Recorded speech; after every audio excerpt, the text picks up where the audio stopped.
Assalamualaikum warahmatullahi wabarakatuh. Perkenalkan, nama saya Arisatul Ruliansyah dari kelas PAIJ semester 4 NIM 2011-90330. Di sini saya akan sedikit menjelaskan materi terkait dengan konselor. Yang pertama yaitu tentang definisi konselor. Konselor dalam istilah bahasa Inggris disebut dengan konselor atau helper, yaitu petugas yang berkualifikasi tentang bidang konseling. Nah, kata konselor dan helper itu tidak dapat dipisahkan. Kata konselor itu merujuk pada orang dan kata helper itu merujuk pada profesi atau bidang garapan yang dikerjakannya. Sehingga dapat ditarik kesimpulan jika konselor itu adalah seseorang yang memberikan bantuan atau arahan kepada seorang klien atau yang biasa disebut dengan konseling dengan menggunakan teknik-teknik bimbingan konseling.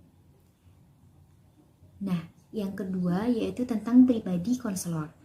Bagian terpenting dalam konseling adalah menjadi seorang konselor yang efektif. Karakteristik pribadi yang dimiliki konselor itu harus bertakwa dan beriman pada Allah,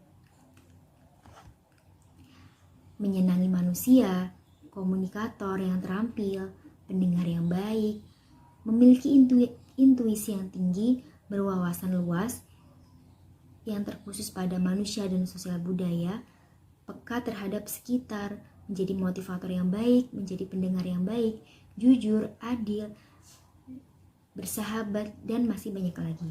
Jadi, kepribadian seorang konselor itu merupakan titik tumpu dari dua jenis kemampuan, yaitu kemampuan pengetahuan dan keterampilan. Namun, dari ketiga aspek tersebut, memiliki keterkaitan yang bersifat harus ada dan saling mempengaruhi.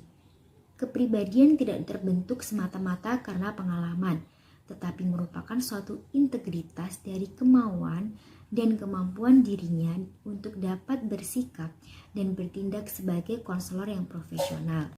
Dan yang ketiga yaitu tentang kompetensi profesional konselor. Kompetensi profesional konselor itu dibagi menjadi 4. Yang pertama yaitu kompetensi pedagogik.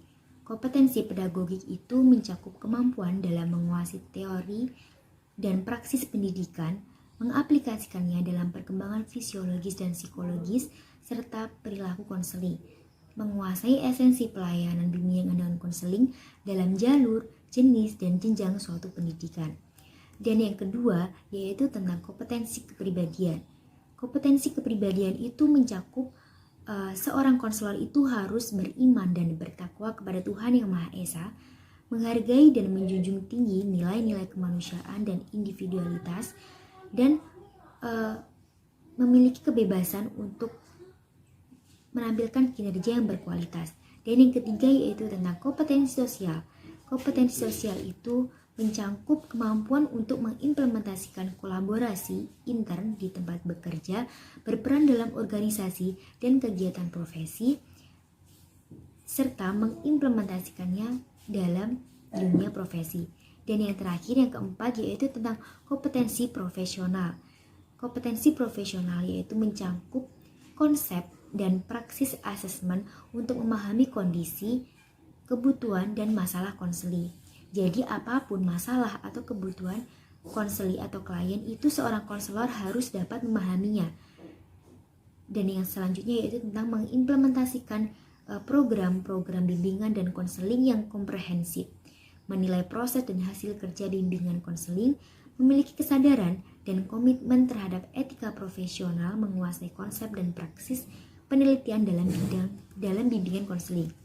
Nah, di sisi lain, seorang konselor itu dituntut harus dapat mempunyai sikap yang aktif, kreatif, dan inovatif dalam memberikan informasi atau arahan kepada seorang klien atau yang disebut dengan konseling.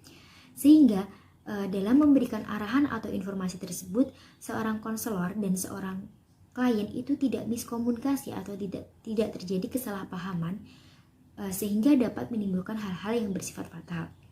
Dan yang terakhir yaitu contoh dalam dunia pendidikan, itu konselor banyak andil dalam memberikan arahan atau pengobatan untuk klien yang mengalami gangguan psikis atau gangguan jiwa. Kebanyakan seorang konselor jika dalam suatu instansi atau lembaga pendidikan itu menjadi seorang guru BK yang bertugas untuk memberikan wadah untuk peserta didik berkonsultasi terhadap masalah apapun yang mereka keluhkan dalam menuntut ilmu di suatu instansi lembaga pendidikan tersebut. Sehingga dari situlah seorang guru BK itu dapat memberikan arahan atau bimbingan yang positif kepada setiap peserta didik yang mengalami keluhan atau masalah-masalah yang mereka hadapi, sehingga arahan-arahan positif itu dapat memberikan dampak positif juga untuk kehidupan selanjutnya bagi peserta didik tersebut. Sekian pemaparan materi dari saya. Apabila ada kurang lebihnya, saya mohon maaf. Sekian, wassalamualaikum warahmatullahi wabarakatuh.